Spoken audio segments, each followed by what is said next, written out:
Saudara-saudara yang kasih dalam Tuhan, kalau kita perhatikan dan kita renungkan ya, banyak anak-anak Tuhan yang takut hidup di dalam ketakutan. Tetapi kalau benar-benar mau menghayati firman Tuhan, sebetulnya tidak ada masalah bagi kita lagi. Kalau MC tadi, saudara yang jadi MC, kemarin mengatakan, aku tuh gemeteran loh, gemeteran, gak bisa ngomong. Kalau anu tuh bingung. Kamu kan punya Tuhan, jalan dengan Tuhan. Imanmu di mana? Percaya. Sembahyang jadi musik. Saudara lihat tadi kalau jadi MC kelihatan orang takut? Enggak doh. Kelihatannya kayak sudah ahli gitu loh. Sebetulnya dengan Tuhan tuh harus begitu. Sebabnya apa? Saudara kalau disuruh nyanyi aku anak raja, seneng toh? Tapi masih ada rasa takut-takut. Coba kalau presiden yang datang, kamu tak angkat anak, rebutan enggak? Enggak ada satu yang enggak berdiri rebutan. Apalagi kalau dibatasi cuma 10. Injak-injak ya mau, enggak apa-apa. Padahal Tuhan kita itu yang punya langit bumi. Tapi kok saudara takut tuh bagaimana? Sebab apa? Sebab Tuhan tuh enggak kelihatan. Ini loh masalahnya. Kalau Tuhan itu kelihatan, datang lalu menyatakan diri, nah itu lalu bilang, ya gitu ya aku bisa percaya, betul enggak? Itu bukan iman. Iman itu adalah percaya sesuatu yang tidak kelihatan. Baru nanti jadi suatu kenyataan. Tapi saudara mintanya apa? Lihat dulu baru percaya. Itu bukan iman. Maka dari itu saudara, engkau harus belajar firman Tuhan dan imani. Saya berani bersaksi di sini karena apa? Karena seluruh kehidupan saya menyatakan bahwa benar-benar Alkitabiah dan amin. Benar. Sebab Allah kita itu luar biasa. Alkitab bakal dilarang, saudara tahu. Tapi kita tidak usah takut, Allah sudah menyediakan yang terbaik. Kalau saudara tidak mau baca Alkitab, kapan lagi? Waktunya akan datang, Alkitab akan dilarang. Dan saudara akan cari Alkitab, tidak ada. Di mana-mana. Dan kalau engkau sudah tahu tidak ada, baru rasanya kehausan akan firman Tuhan kamu merasa. Saya sendiri sudah mengalami sekarang, setiap hari harus baca Alkitab. Kalau saya tidak baca, rasanya itu ada sesuatu yang hilang. Jiwa, roh saya sedih, haus, lapar. Itu makanya saya bilang, Alkitab ini benar-benar saya sudah alami semuanya. Dan ini mentekel masalah-masalah kita. Maka kenapa orang Kristen itu rugi? Karena biasanya dia tidak mau mempraktekkan Alkitab. Banyak orang berkata, kenapa ya? Saya kok susah. Hidup saya susah, masalah banyak, masa sakit penyakit banyak, segala itu lalu datang, kita terikat oleh situasi itu tetap terus putar di tempat itu. Padahal Alkitab mengatakan, tidak, engkau sudah mengatasi segala perkara. Dan ini dari kecil saya sudah, mulai umur 12 saya sudah dengar suara Tuhan mengatakan, baca Alkitab, mulai baca, saya baca. Dan memang saya pinter mulai Alkitab. Sebab dari kecil saya tidak punya duit untuk les. Bahasa Indonesia barusan kelas 3, bayangin. Tidak bisa les, tidak punya duit untuk les.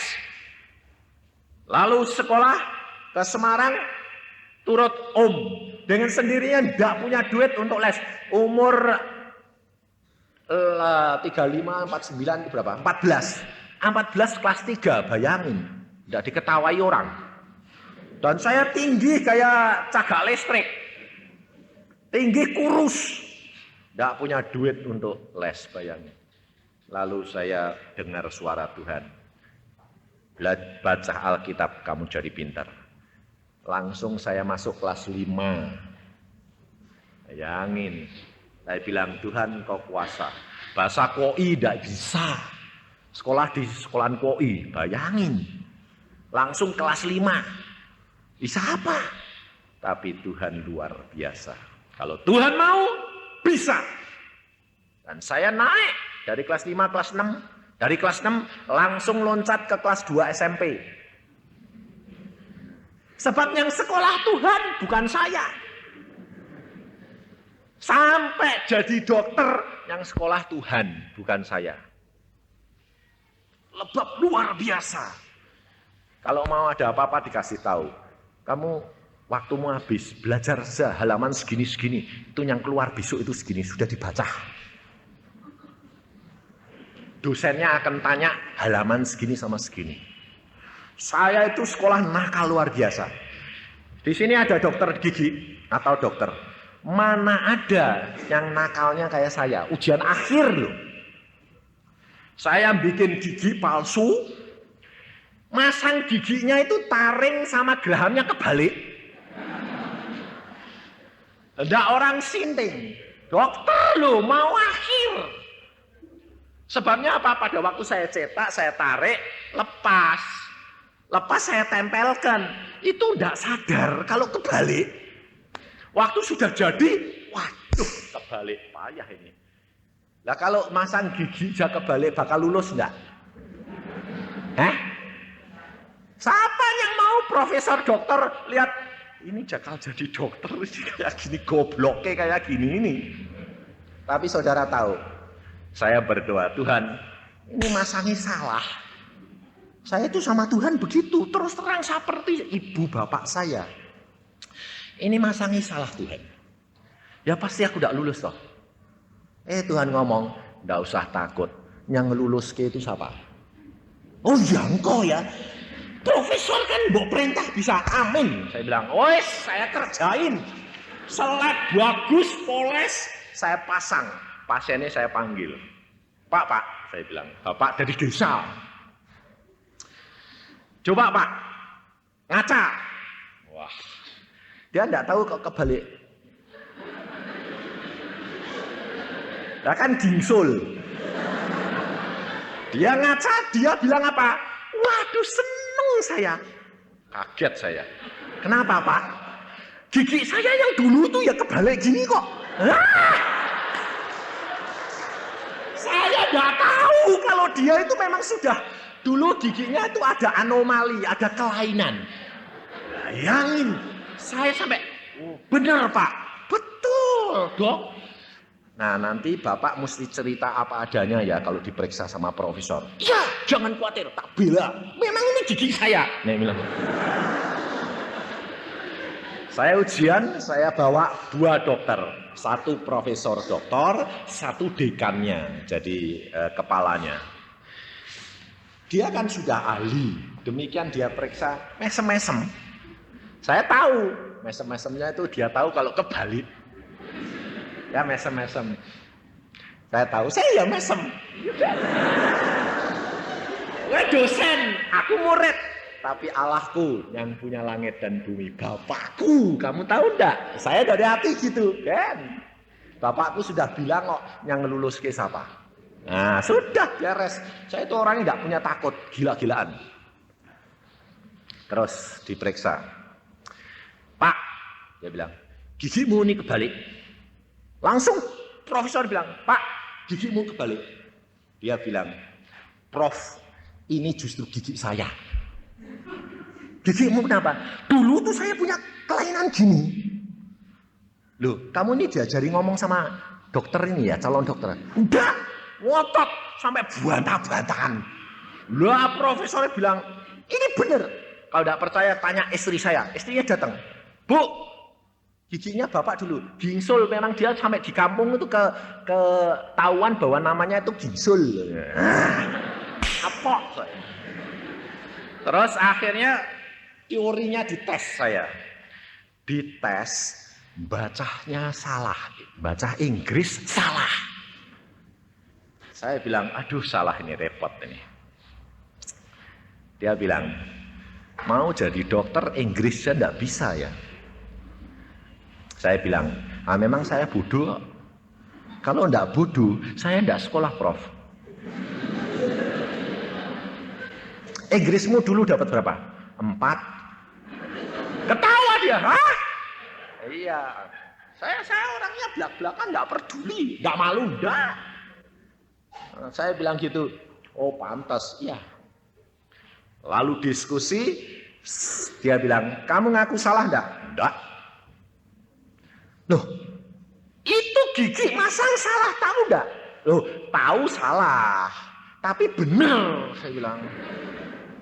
Sebabnya gini, Prof, saya bilang. Saya ini kan calon dokter, ya. Kalau saya sudah suatu kali bertindak, saya harus berani mempertanggungjawabkan.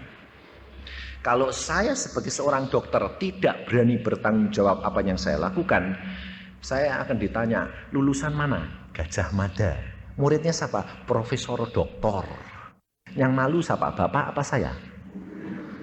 Dia bilang, saya yang malu. Lah ya, lah saya tahu ini salah, tapi bener wong-wongnya seneng, saya bilang. Dia yang mempertahankan kok, memang. Tapi kan di dalam buku pun ada terjadi kelainan, 1000 ndak 1. Tapi ini kan jadi, wong persis orang yang punya, saya bilang. Lalu dia bilang, mau nyalain ndak bisa, hatinya kegerak. Dia bilang, ya benar ya, ya sudah lulus kamu. Iya. Saudara tahu, lalu keluar, dekannya itu lebih muda. Ini profesor doktornya sudah tua. Dekannya keluar, saya tanya, Mas, mau lulus ke enggak Mas? Yang bilang lulus kan Prof. Yang satu kan harus ngasih angka. Saya tanya, Prof, Mas, mau lulus ke enggak? Saya ditempang. Enggak ngelulus ke kue. Lah aku kan izin, Mbak Prof. Prof, ini lulus, aku enggak lulus, piye? Saya bilang, kapoken kue. Ya, aku punya Tuhan, yang sekolah itu Tuhan. Ini loh saudara, karena Pak, saudara tidak hidup di dalam firman, maka Allahmu tidak dapat menolong. Dan engkau menghadapi segala masalahmu sendiri, engkau hadapi sendiri dengan cara-caramu sendiri. Tapi kalau engkau berjalan dengan Tuhan, Tuhan yang akan menyelesaikan segala-galanya. Anak-anak saya yang di negeri Belanda, perempuan 1, tidak ada family. Dari sana saya tanya, takut sekolah? Enggak. Kenapa? Nah, yang sekolah Tuhan bukan aku. Wah, saya lebih bapaknya aku. Dan saudara tahu, ya segala perkara dengan Tuhan. Waktu saya masih di sana itu, dia disuruh belajar sama dosennya bahasa, dikebut terus. Dia tidak biasa kalau siang itu tidak tidur. Di sini kan sekolah kan cuma jam 1, kemudian sudah istirahat. Sana dari jam 8 sampai jam 5. Siang tidak tidur, ngantuk dia. Pada waktu istirahat antara jam 12 sampai jam 2, dosennya bilang, pelajari ini. Berapa halaman suruh ngapalke. Waduh, dia pada waktu habis makan ke kantin, teman-temannya semua belajar. Dia bilang, Tuhan, aku ngantuk luar biasa. Piye Tuhan, ini harus belajar, nanti dek dipanggil, ndak jawab, disuruh keluar. Tuhan bagaimana? Tuhan mengatakan apa? Tiduro. Tak tidur ya Tuhan, tiduran. Bermakan, dah meja tidur. Jam 1:30 bangun, lihat-lihat, dia bilang, ndak isa, ndak mungkin, isa nih belah, maju. Dosennya bilang gini, semua sudah belajar? Dia ya diem saja toh, ndak berani ngomong. Lah wong sing ndak ajar dia sendiri ya tidur. Dia takut Tuhan yang ngomong suruh tidur engkau loh. Aku dikeluarke ya karena engkau. Dah diem. Tak taunya dosennya bilang apa? Kamu belajar semua ya? Ya. Tapi tidak bisa toh? Ya tidak bisa. Kalau bisa itu nyontek. Sebabnya apa? Pelajaran itu belum pernah saya pelajarin. Saya mau tahu kamu suka nyontek atau tidak. Kalau yang tidak bisa itu benar, yang bisa itu nyontek. Dia terus melongok yang puji Tuhan. Memang aku tidak ajar. Ya tidak bisa apa-apa. Jadi malah yang ngomong di situ ketahuan semua karena apa? Minta catatannya kakak-kakaknya yang lebih senior. Dia tidak punya, mau tidur. Ini loh saudara. Berjalan dengan Tuhan setiap langkah mulai dari sedikit. Kalau kesaksian tadi perkara apa? Perkara buka pintu jatuh. Loh, tapi saudara tahu, coba deh ketutupan dok di WC. Jam-jaman, coba alami, nerak keringetan loh. Saya sendiri pernah di sana itu ketutupan lift. Liftnya macet. Bayangin, lift buat orang 12 dimuati orang 16. Untel-untelan, gerak, wes, tidak bisa maju, tidak bisa mundur. Anak saya di sana, saya bilang gini, kowe ngalami gini, Be? Oh, saya puji Tuhan. Saya juga puji Tuhan, saya bilang. Kenapa? Lah saya boleh ngalami karena papa ada kok. Tedokne lift gini aku dhewean piye setengah mati, tidak tahu ngerti. Tidak bisa cara londo, piye le ngomong. Nah, sekarang ada papa kan lumayan. Diam saja, nanti kan pertolongan datang. Yang ribut orang yang di luar, didungkel-dungkel akhirnya keluar semua. Ini loh saudara. Anak-anak saya itu menjalankan semua. Anak saya yang laki itu, saudara tahu kalau sekolah. Dari 3 anak yang paling tidak pateo pinter dia. Yang nomor 2. Yang nomor 1, yang perempuan tuh pinter. Yang nomor 3 pinter. Yang nomor 2 ini tidak pinter. Tapi karunianya lebih banyak. Ya dapat karunia penglihatan, dapat segala macam. Tuhan bilang apa? Tidak usah takut. Kowe dak pinter, aku tahu. Tapi dek kowe nyandar mbek aku, segala sesuatu aku yang sekolah. Waktu ujian tuh SMP itu takutnya setengah mati. Dia bilang, "Pak, aku dek secara manusia ndak lulus kok, Pak." Kenapa? Lah ndak bisa kabeh itu. Loh, kowe kan punya Tuhan. Iya. Tuhan mau nolong. Mau. Lah piye, Pak? Sandar. Dan percayakan, engkau belajar sedapat-dapatnya, setelah itu percayakan Allahmu. Allahmu yang akan sekolah nanti kamu. Papa ngalami yuk, gue tidak ngalami. Ya wis. Dia belajar sedapat-dapatnya, setelah itu santai. Tidak tak marahi, percaya gue akan lulus. Dan waktu ujian, milih A, B, C, D, jawabannya kan gitu, harus dikasih ballpoint. Dia bilang apa? Pulang-pulang, Pak, Tuhan luar biasa. Saya lihat gitu sudah ketakutan, saya coba gini, Tuhan, Engkau kerjakan ya Tuhan, aku tak niru ya Tuhan. Ternyata di kolong-kolong jawaban itu sudah ada item-itemnya, dia tinggal ngitemin. Nomor 1, oh nomor A, nomor 2, oh C, itu dia lihat itu ternyata sudah dihitemi Tuhan. Tinggal dia nebeli sama ballpoint. Terus bayangin sampai gurunya bingung, ujianmu kok bagus-bagus, kowe nyontek. Lah ujiannya dari sang nyontek toh Bu? Lah dari mana? Lah sudah ada item-itemnya. Hah? Lah ada item-itemnya piye? Jawabannya sudah nemplek di situ. Masa? Lah ndak tahu, aku cuma niru kok. Hah? Dan sekarang tetap dia lulus. Sekarang sudah kelas 2 SMA, umurnya barusan 16. Sing sekolah itu Tuhan, bukan kita. Kita itu cuma alat dipakai. Demikian juga malam ini. Saya itu cuma alat. Aku tidak punya apa-apa. Tidak pernah sekolah Alkitab.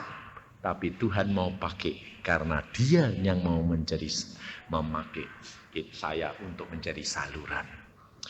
Tidak ada masalah Kalau saudara percaya sungguh-sungguh dalam perkara apapun, Allahmu bertindak dan menolong kau. Pada waktu saya masih muda, masih sekolah di SMA, ayah dan ibu saya itu dari kecil tuh ribut terus. Kata orang dunia bilang apa? Oh, gak iso, mbok bapakmu itu pring segrit. Tahu pring segrit? Artinya itu pring kalau ketemu pring. Ketemu ya kriet. Kriet, asal kena angin sedikit nempel, kriet. Lah jadi ribut terus, angsal ada sedikit persoalan, kriet. Itu terus, saya sampai 2 kali mau bunuh diri karena ayah ibu saya ribut terus. Sampai saya mau masuk sumur pada waktu kecil tuh. Saya mengatakan, papa kalau mama kalau saya pulang sekolah ribut, saya nyemplung sumur.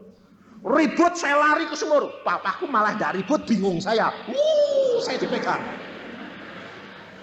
Oh, papa yang ribut kok kamu? Malu. Saya bilang, hidup tidak ada damai. Saya bilang, katanya anak Tuhan, tapi nyatanya enggak. Saya bilang, pinter Alkitab, tapi bohong. Saya bilang, saya gitu orangnya.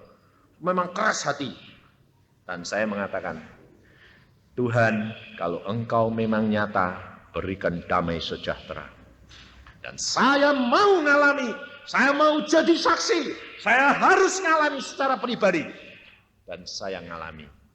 Sejak itu Tuhan mengatakan, baca Alkitab, nanti praktekkan, nanti engkau melihat damai sejahtera. Betul, saudara. Tuhan Yesus berkata kepada kita di dalam Yohanes, ini satu ayat saya kutip, Yohanes pasal yang ke-14 ayat 27, damai sejahtera ku tinggalkan bagimu, damai sejahtera ku berikan kepadamu, dan apa yang ku berikan tidak seperti yang diberikan oleh dunia kepadamu. Janganlah gelisah dan gentar hatimu. Loh. Damai sejahtera yang Allah berikan tidak sama seperti damai sejahtera yang diberikan oleh dunia ini. Itu lain, dan saya baca itu, saya aminkan, saya bilang, Tuhan, kalau tidak sama, mesti luar biasa. Dan Tuhan buktikan. Buktiin benar. Saudara tahu, saya menjadi senang. Tidak takut menghadapi ayah dan ibu saya ribut. Lalu pada waktu saya sekolah di Jogja, masih di Semarang, saya pada satu malam mendapatkan mimpi. Dan ternyata mimpi itu jawaban Tuhan. Mimpinya aneh. Matahari di sana, bulan di sana. Saya lihat, loh ini kok lucu, mataharinya di sana, bulan di sana. Lalu saling mendekati. Nempel. Pada waktu nempel keluar darah. Darahnya netes. Saya lihat darah semuanya. Waduh, darah. Lalu ada suara yang berbicara. Panggil kakak adikmu, semuanya kumpul. Cepat berdoa. Supaya matahari dan bulan kembali ke tempatnya semula. Kalau tidak akan hancur. Kaget saya, bangun saya. Wah, mimpi kok dahsyat gitu. Apa artinya Tuhan? Lalu Tuhan berkata, baca Alkitab. Yusuf pada waktu itu juga mimpi perkara bulan dan matahari dan bulan. Matahari adalah ayahmu, bulan adalah ibumu. Akan terjadi pada satu saat dia bertemu, ribut, dan akan hatinya luka. Dan kalau engkau tidak berdoa, dia akan bercerai. Kaget saya. Saya catat tanggalnya, saya berdoa, Tuhan kalau sudah sampai waktunya engkau beritahu ya Tuhan. Saya bilang, betul saya pulang. Saya pulang tuh tidak ada apa-apa. Liburan sekolah, semua kumpul, anak-anak senang. Papa sama mama saya itu makan biasa. Ya tidak ada apa-apa wong bersama-sama makannya. Hanya faktor sepele saja. Apa? Sambal tumpah. Mama bilang, "Bu, hati-hati." Bapak, kok ngamuk? Ribut. Langsung papa bilang apa? Cerai. Bayang. Saya langsung ingat mimpi saya. Hah? Saya jadi di situ melongok. Tidak bisa apa-apa. Oh, mimpiku jadi hari ini.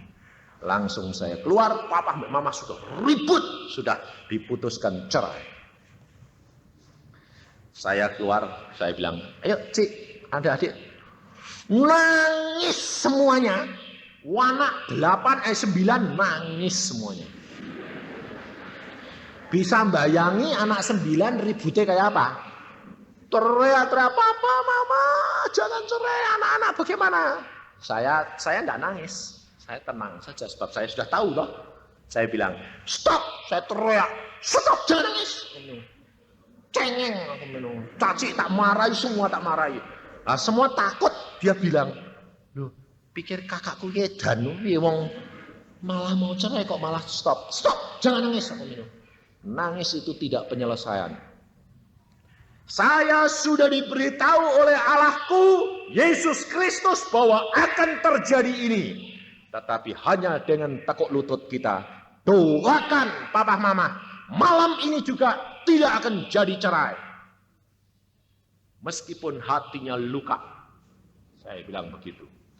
Lalu diam semua. Kumpul kita berdoa. Sesuai dengan apa yang kau beritahukan di dalam mimpi hamba Tuhan. Hari ini hamba minta, dengar doa anak-anakmu yang kecil-kecil ini. Ayah ibuku jangan cerai. Kita berdoa dengan tangisan, dengan air mata. Dan pada waktu itu Tuhan mengatakan, kamu bertindak, nanti aku yang akan menyelesaikan. Saya ajak Caci dan adik-adik saya rombongan. Ternyata papa sama mama sudah nyediain koper. Kamu yang pergi atau saya? Jadi di dalam kamar itu noto pakaian lebih ribut. Ya, dua-dua, kowe atau aku yang pergi. Nah, terus saya masuk rombongan, bergotok. Mau apa anak-anak? Saya tidak mau papa, saya tidak mau mama. Minggato loro-loro. Ya, saya itu kerasnya luar biasa. Anak-anakmu tidak ada yang satu yang memilih papa dan tidak ada satu yang memilih mama. Bapak ibu tidak bertanggung jawab.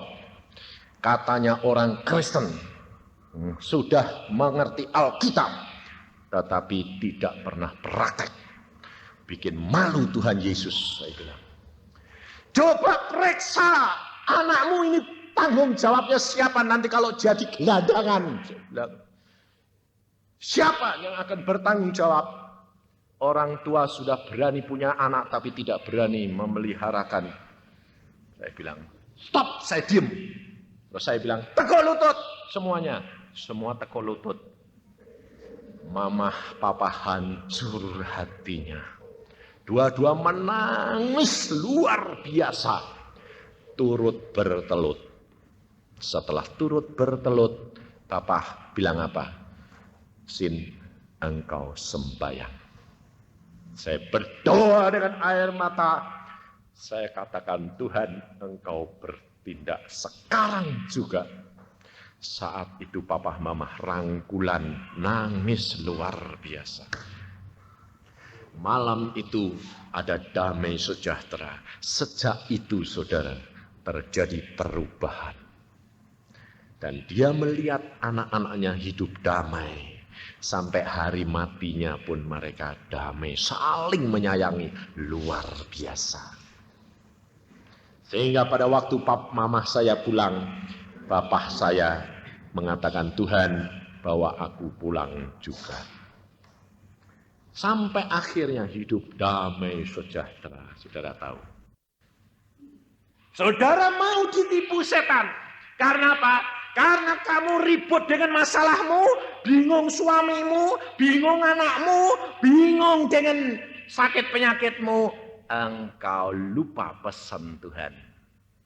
Bahwa kedatangan Tuhan Yesus sudah dekat. Dia berkata, anak manusia akan datang seperti pencuri. Tetapi buat anak-anak Tuhan, bukan pencuri. Dia harus tahu waktu dan saatnya Yesus datang kembali. Iblis tahu anak-anak Tuhan kalau tidak ditipu dengan masalah, tidak akan lupa perkara kedatangannya Yesus. Tapi hari ini saya dari siang Tuhan mengatakan, ingatkan anak-anakku. Jangan mereka lupa akan kedatanganku yang sudah sangat dekat. Jangan kamu terperosok di dalam masalahmu sendiri. Tetapi ingat kedatangan Yesus sudah dekat. Mari kita baca di dalam Matius pasal 24. Matius 24 mulai ayat 3. Hari ini semua sudah disiapkan untuk ingat, setelah itu minta kekuatan. Karena saudara tidak akan kuat kalau tidak ada satu roh yang menguatkan saudara. Firman Tuhan di dalam Matius pasal yang ke-24 ayat yang ketiga mulai.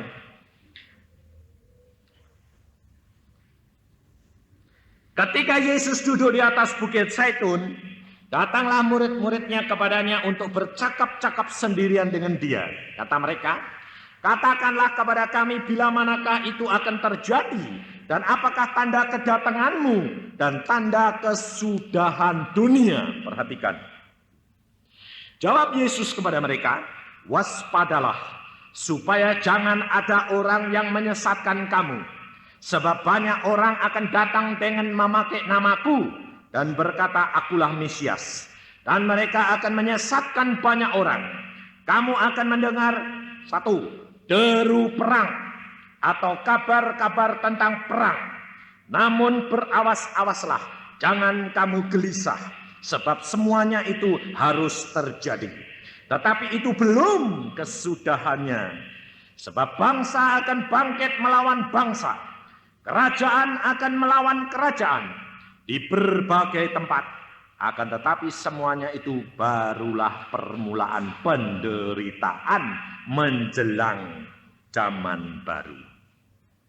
Pada waktu itu kamu akan diserahkan supaya disiksa, dan kamu akan dibunuh, dan akan dibenci semua bangsa oleh karena namaku, dan banyak orang akan murtad, dan mereka akan saling menyerahkan dan saling membenci. Banyak nabi palsu akan muncul dan menyesatkan banyak orang. Dan karena makin bertambahnya kedurhakaan, maka kasih kebanyakan orang akan menjadi dingin. Tetapi orang yang bertahan sampai pada kesudahannya akan selamat. Dan Injil kerajaan ini akan diberitakan di seluruh dunia menjadi kesaksian bagi semua bangsa. Sesudah itu barulah tiba kesudahannya. Saudara-saudara yang kasih dalam Tuhan, jikalau kita mengalami segala masalah ini, sebetulnya kalau saudara belajar firman Tuhan, saudara tidak akan khawatir, saudara tidak akan gelisah, saudara tidak akan takut menghadapi segala berita dunia dan keadaan rumah tanggamu. Sebab firman Tuhan berkata, kalau ada perang, otomatis bangsa itu akan menderita, rakyat akan menderita. Kalau ada peperangan, meskipun di Indonesia tidak terjadi peperangan, Indonesia juga mengalami akibat. Di mana ada perang, maka akibat dialami oleh seluruh dunia. Dan rumah tangga pun mengalami. Karena apa? Inflasi. Beberapa bulan yang lalu, rupiah bimbang, goncang. dolar naik, jung jung jung jung, kacau semua, bom meledak. Nah, akibatnya kena enggak? Semua kena. Tapi kalau engkau menjadi anak Tuhan yang sudah mengetahui isi Alkitab dan Yesus sudah tetap berbicara kepadamu, tidak takut. Mengapa? Karena Allahmu adalah Allah yang berkuasa. Pada waktu peristiwa Tanjung Priok, saya di Jakarta. Pas barusan selesai khotbah. Jam 10 pulang, jam 12 kejadian. Telepon berdering. Wah, telepon semua berdering. Orang Kristen diberitahu semuanya. Sembahyang, sembahyang, sembahyang. Dari jam 12 sampai jam 5 teleponan. Ada apa? Puji Tuhan. Loh, kenapa Pak Yusa puji Tuhan? Orang Kristen kalau tidak ada tantangan, tidak ada sing sembahyang bengi-bengi. Betul enggak? Hah? Siapa yang mau dibangunkan kalau sedang enak-enak tidur sembahyang? Ngantuk Tuhan. Tapi kalau ada ribut-ribut, dunggang-dunggang, sembahyang bakar-bakaran, semalam enggak tidur, sembahyang terus. Saya bilang, puji Tuhan, kenapa? Aku genten sing turu. Sing sembahyang wis akeh. Nah, aku turu. Sebab apa? Sebab firman Tuhan sudah mengatakan kita tidak usah gelisah, tidak usah khawatir. Itu baru permulaan. Jadi kalau ada peristiwa apapun jangan takut. Lalu saya ke Jakarta itu dititipi istri saya. Suruh cari apa? Suruh cari mangkokan mixer. Lah padahal besok paginya saya pulang. Di Bandung enggak ada karena apa? Pada waktu dia nggerutu, mixernya dijatuhin sama pembantunya pecah. Tapi beli enggak ada. Harganya 150.000, mau beli baru sayang, tapi kalau beli mangkoknya enggak ada. Sebab apa? Sebab ini yang dijual door to door. Jadi tidak dijual di toko. Tapi saya berdoa, Tuhan, ini kalau engkau perbolehkan pecah, mau diganti baru atau mangkok eja? Kamu cari mangkoknya itu ada. Oh ada. Istri saya bilang, gue mau Jakarta beli toh. Ya tak beli no. Tak ukur, nomere apa bawa. Malamnya ribut. Lah toko glodok tutup toh. Wah payah ini Tuhan. Engkau mengatakan ada. Saya ini ribut malamnya. Glodok tutup. Tidak ada orang berani keluar. Tapi saya berdoa, Tuhan saya pergi tidak? Pergi saya. Saya pergi glodok. Semua tutupnya itu separuh-separuh. Sebabnya apa? Siap-siap. Jadi waspada semua. Nah, saya ya santai saja. Lihat-lihat, geleng-geleng sepi. Tanya toko, Pak jual ini enggak? Oh ini enggak ada. Pak jual ini enggak? Enggak ada. Loh kok enggak ada semua? Ada, saya bilang. Enggak ada. Terus saya sedang lewat, ada gerakan. Itu loh orang yang jaga toko itu tahu. Saya tanya, Dek, kalau cari barang gini di mana? Oh coba Pak, di toko 3. Saya pikir tokonya nama toko 3. Jadi saya cari, enggak ada. Saya tanya, loh toko 3 di mana? Loh toko 3 di sana. Jalan Pak. Oh jalan, waduh. Nah, cari toko bukan ya enggak ketemu. Lalu sampai di sana, jalan toko 3. Wah lah nomor berapa? Jadi saya jalan saja, tolong ya Tuhan nomor berapa yang ada. Jalan. Nomor 11. Tuhan bilang, ini loh ada, masuk saya. Benar. Saya tanya, punya ini kok? Tidak ada. Loh kok tidak ada? Ada. Tidak ada ini, wong ini door to door. Ini itu dia memang khusus nasional punya. Ini door to door, tidak dijual anunya. Apanya itu onderdilnya. Ada kok. Engkau emang beli. Loh engkau ini yang beli atau yang jodol? Wong aku sing jual, sing tahu toko barangku kok engkau bilang ada. Loh, gini loh kok. tolong cari ke. Ada kok. Sedang dia geleng-geleng gini, engkau itu muda. Nah, penjaga barang ini dari loteng, baru turun. Karena engkau ini geleng-geleng agak nyentak saya, bilang gini, yang jual tuh engkau apa saya? Loh ya engkau, tapi saya bilang ada kok. Jadi yang pelayan ini kan tertarik. Ada apa? Dia bilang gitu. Ini loh, dia cari barang ini, ada enggak? Ada. Kok kamu bilang ada, kamu lihat. Loh tadi saya ke sana itu bongkar barang, bikin beres barang. Saya justru lihat barang ini. Loh barang ini kok enggak laku-laku dari setumpuk ini barang apa gitu.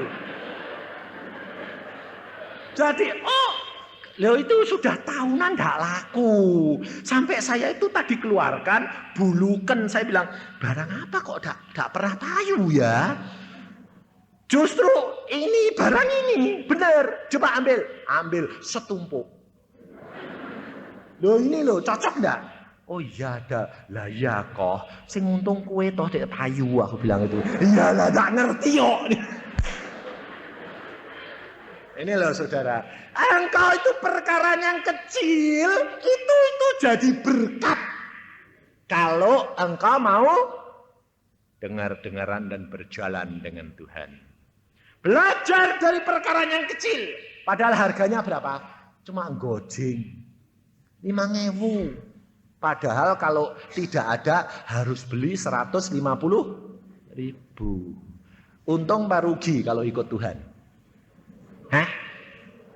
Tapi kowe buntung toh?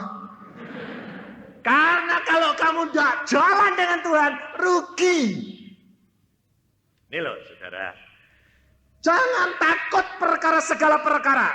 Asal engkau berkenan di hati Tuhan, apapun yang kamu minta, engkau diberi.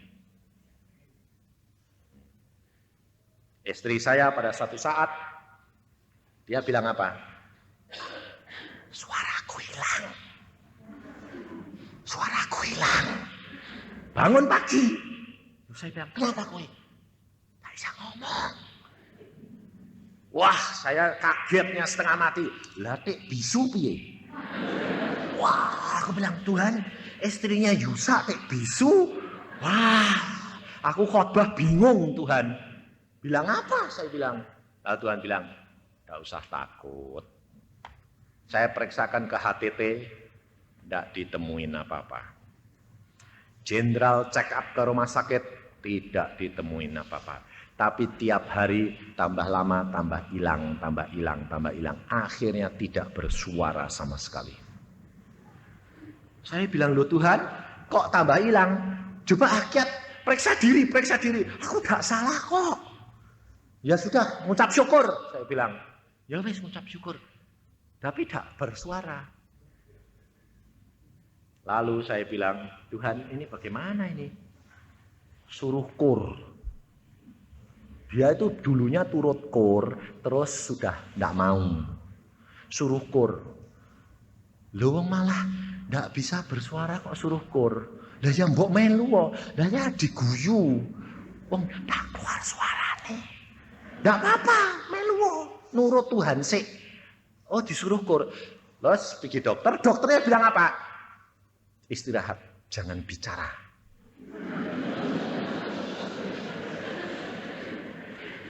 Lah aku yang bingung loh. Dokter bilang jangan bicara. Tuhan bicara suruh turut kur. Sing bener sing di. Aku bilang, wis lah nurut Tuhan, mati yo wis aku minum. Kowe nek nurut Tuhan, bener, aku mati rela. Aku dek kanker. Ya ben to mati toh. Wis ben nurut to. Tuhan bilang konkur. Ya wis. Tak terke ke gereja. Akur. Wah, seneng. Saudara-saudara yang seneng. Wah, kowe balik meneh kur. Tapi suaraku udah ada. Nah, biasanya justru dia yang suara satu paling kuat dicagerke. Tapi hari pertama Ada apa-apa nih. Hari kedua dia bilang, wah isin aku. Wes toh nuruten. Nurut. Hari ketiga nyanyi. As Tuhan tek meh jebol ben jebol. Pokoknya aku gembor. Dia nyanyi, wah keluar brol. Sembuh total saat itu. Sampai nyangkur semua bilang, suaramu kok melengking. Lah, sekarang wis metu beres. Sampai pulang, puji Tuhan, napa? Lu kok buantermu gembor-gembor, wis beres, balik. Anak-anak bilang, "Mah, nurut Tuhan itu lo enak ya, Mah." Enak, tapi wedine itu loh. Nah, saudara tahu. Jangan takut. Kalau engkau sudah dapat rema, jalankan. Mati untung. Hidupku untuk Yesus. Menurut Yesus. Tapi kalau mati untung. Sebabnya apa? Anak Tuhan harusnya. Jangan takut. Mati itu tidak bakal sakit. Cuma pindah tempat. Loh, soalnya apa? Engkau sudah disediai tempat di sana. Nah, salahmu apa? Engkau tidak mau lihat. Sebab apa? Pengen wedi mati, jadi ojo dideloki sik ya Tuhan. Salahmu. Kalau saya, ibu saya dulu mau sakit, saya bilang, "Mak, cepat." Cepat apa? Minta mbek Tuhan, lihat rumahmu di surga, di Firdaus itu kayak apa? Ayo, ada anak-anak sini, mak-mak ngongkong di sini. Kalau ada anak ngomong gitu, itu kurang ajar enggak? Kalau orang dunia bilang apa? Wes seneng aku gelis mati yo. Kurang ajar, kok sebab untuk warisan, kok enak? Nah ya. Saya enggak, saya ngomong terus terang. Mah, cepet minta Tuhan lihat rumahmu. Kenapa? Waktumu tidak lama lagi. Aku terus terang. Saya orang berbelak-belakan. Mama saya kasih tahu. Mah, waktumu sudah tidak lama lagi. Kamu sudah disembuhkan Tuhan, tidak sakit-sakit lagi. Tapi waktumu tinggal sebentar. Kamu berdoa, minta sama Tuhan, lihat rumahmu. Sore itu jam 3 dia tidur, ngorok, enak luar biasa. Papa sampai bilang, aku belum lihat mamahmu tidur bek mesem-mesem. Mesem-mesem piye? Seneng ketawa. Diem, ketawa lagi. Tidurnya kenapa? Bangun saya tanya, "Mah, gue tadi kok ketawa-ketawa apa?" "Wah, betul nang. Rumahku di sana penuh dengan permata berlian. Tempat tidurku aja dari berlian. Apa ndak sakit? Dulunya tak pikir ya atos. Empuk luar biasa." Lalu dia bilang, "Wah, seneng nang di sana, seneng. Mama sudah siap?" "Sudah. Saya sudah tahu rumahku di sana. Seneng luar biasa. Ndak ada tempat yang lebih indah daripada di sana." 2 bulan kemudian Mama pulang. Ndak usah takut menghadapi segala perkara. Kalau Tuhan Yesus sudah pesan kepada kita, sewaktu-waktu aku akan jemput engkau. Jangan takut menghadapi segala masalah. Itu akan terjadi. Itu permulaan daripada penderitaan untuk akhir zaman di mana aku datang kembali menjemput anak-anakku. Kalau kamu dengar akan peperangan, kamu dengar akan resesi, kau dengar kelaparan, engkau malah siapkan dirimu. Dan kalau masalah-masalah keluargamu malah tambah banyak, engkau siapkan dirimu. Ucapkan syukur. Pasti engkau dilepaskan. Sebab firman Tuhan yang berkata, kalau engkau tetap berpegang akan firman-Ku, di dalam Wahyu pasal 3, kita baca, Wahyu pasal 3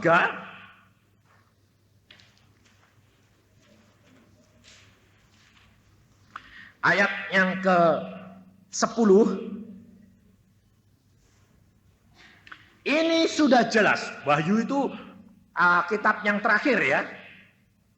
Pasal 3 ayat 10. Karena engkau menuruti firman-Ku untuk tekun menantikan Aku, maka Aku pun akan melindungi engkau dari hari pencobaan yang akan datang atas seluruh dunia untuk mencobai mereka yang diam di bumi. Loh, saudara, ini jaminan.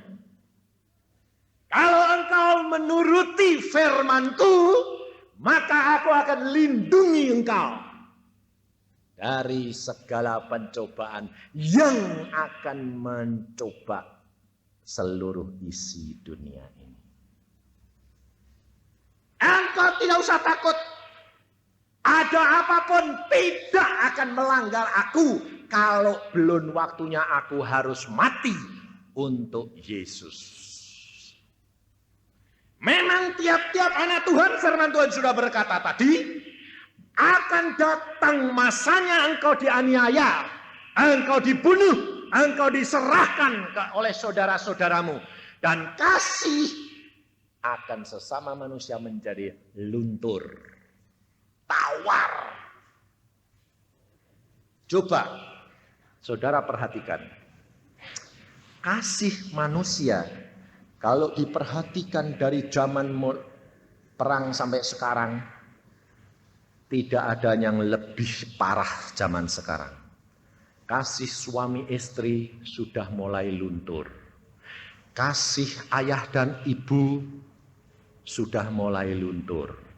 Kasih antara ayah dan anak luntur. Anak dengan anak luntur. Anak dengan orang tua luntur. Sekarang ini kasih sudah merosot. Tetapi yang ada adalah percidraan. Tetapi saya bersaksi, kalau engkau melekat kepada firman Tuhan, kasihmu tambah erat di dalam Dia. Keluarga kita tambah erat, saudara-saudara kita tambah erat. Tidak ada keributan. Papa sampai sekarang masih hidup. Papa bilang begini, aku puas. Anak-anakku semua dilindungi, dijangkau Tuhan. Saling tolong menolong. Erat hubungannya. Tiap tahun kumpul akhir tahun. Semua berdoa mengucap syukur kepada Tuhan. Yang satu jatuh, yang satu menolong. Yang satu jatuh, yang satu menolong. Saudara tahu. Tapi anehnya, mereka menyaksikan sendiri. Dan ini kata-kata saudara-saudara saya sendiri. Dia mengatakan apa? Papa saya sendiri pun mengatakan apa? Yang paling bahagia adalah kamu, Sin. Dia bilang saya. Kenapa?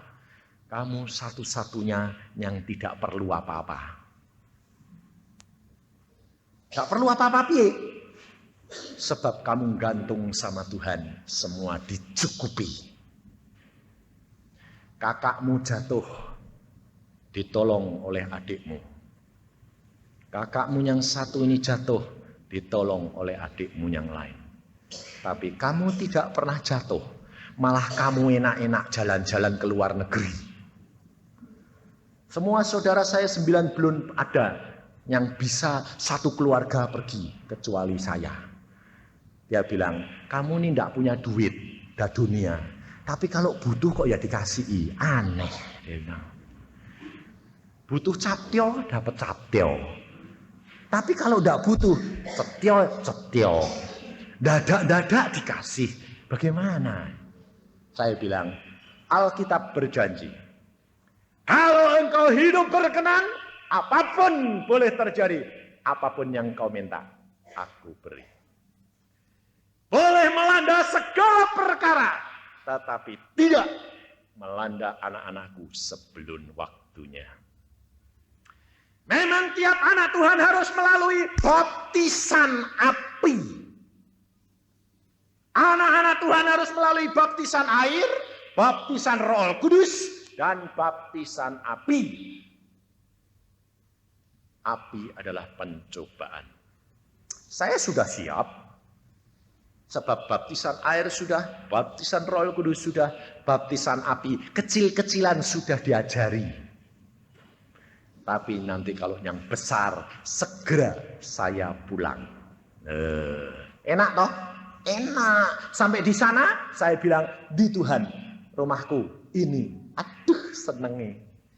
Nah, nanti kalau saudara-saudara lihat, Pak Yusa kok di sana? Lah kamu di mana? Di dalam alam maut. Panas, panas. Loh, salahmu dewek. Sudah saya peringatkan, tapi kamu tidak mau. Nah, ini loh saudara. Sebab firman Tuhan mengatakan, saya harus jadi saksi. Bukan jadi pemberita, tapi saksi. Seorang saksi harus sudah lihat apa yang dialami. Dan itu saya sudah lihat. Maka saya berani menyaksikan kepada saudara. Kemarin ada seorang anak muda mengatakan begini. Om, saya mau tanya. Om dibawa ke Firdaus itu apa sungguh? Loh, ini terus terang ada yang tanya gitu dalam hatinya toh ya. Apa bener toh menungso kok digawa ke Firdaus? Kok enak? Nah, terus saya ganti tanya. Apa untungnya saya bohongi kamu? Apa kue itu tak bohongi itu kayak duit aku kanityo? Kayak kolektornya cepet-cepet kanityo. Loh bener enggak? Kayak aku bohongi Anda lalu dapat duit 100 juta kono isih tak nikmati. Kalau saya bohongi kamu, aku nanti itu firman Tuhan berkata apa? Semua pendusta, semua pembohong. Dalam Wahyu pasal 12, supaya saudara tahu, supaya kita tahu malam ini malam akhir loh. Jangan enak-enak, nanti malam ada yang mati. Nanti malam jemput Tuhan, gak ngerti, tapi selamat. Wahyu pasal 22, jadi kitab yang terakhir, pol-polan. Ayat 14 dan 15. Berbahagialah mereka yang membasuh jubahnya. Mereka akan memperoleh hak atas pohon-pohon kehidupan dan masuk melalui pintu-pintu gerbang ke dalam kota itu. Tetapi anjing-anjing, tukang-tukang sihir, orang-orang sundal, orang-orang pembunuh, penyembah-penyembah berhala, setiap orang yang mencintai dusta dan yang melakukannya tinggal di luar. Kalau saya bohong, untungnya apa? Kamu masuk surga, saya di luar. Saya bilang begitu. Saya saksi. Lalu saya katakan sama pemuda itu, meskipun engkau berbincang-bincang dengan saya, percuma. Tetapi saya katakan, baca Alkitab, alami. Kalau tidak jadi, jangan jadi orang Kristen. Itu tantangan saya. Sebab saya terus terang menghadapi mahasiswa-mahasiswa di Bandung yang pakai otak kritis semua. Dia bilang, Om, mana mungkin? Baca Alkitab, alami. Apa yang saya katakan kalau tidak terjadi, jangan jadi orang Kristen. Alami sungguh-sungguh. Dia bilang apa? Luar biasa, Om. Aku ngalami semuanya. Tuhan berbicara langsung. Tuhan berbicara melalui mimpi. Tuhan berbicara melalui peristiwa. Wah, luar biasa Allah kita. Dan dia bilang apa? Tak praktekke Om. Bahwa Tuhan itu sekolah bersama dengan saya untuk ujian demi ujian. Itu memang betul. Kita hidup pelaku firman. Makanya anak saya di negeri Belanda tidak pernah saya pikiri. Kalau ada apa-apa Tuhan kasih tahu saya. Ini anakmu gini, tulis surat. Sampai pacarnya bilang apa? Waduh, kita ini pacaran dimonitor terus mbek papa ya? Iya. Saudara tahu dia mulai pacaran lebih erat, mulai main ciuman, saya tulis surat. Jangan cepat-cepat cium-ciuman, enggak. Tak tulisi surat ya. Ya model saya. Waduh, pacarnya baca. Wah, ketahuan semua. Kowe jangan main-main. Apa perkembanganmu? Saya diberitahu Tuhan. Saya dilihatkan, oh anakmu sudah perkembangannya sampai di sini. Oh sampai sini, tak tulisi surat terus. Sampai pacarnya bilang, kita mesti hati-hati loh ya. Tidak kudus dibongkar rahasianya mbak bapakmu semua. Saudara tahu, kita tidak perlu mencurigai dia. Tetapi serahkan dalam tangan Tuhan. Allah yang akan memberitahukan, menggenapkan firman-Nya. Dia akan memberitahukan kepadamu hal-hal yang akan terjadi. Kita tidak perlu mencurigai, tetapi serahkan dalam tangan Tuhan. Hidup kita damai dan sejahtera bersama dengan Dia. Amin. Mari kita berdoa.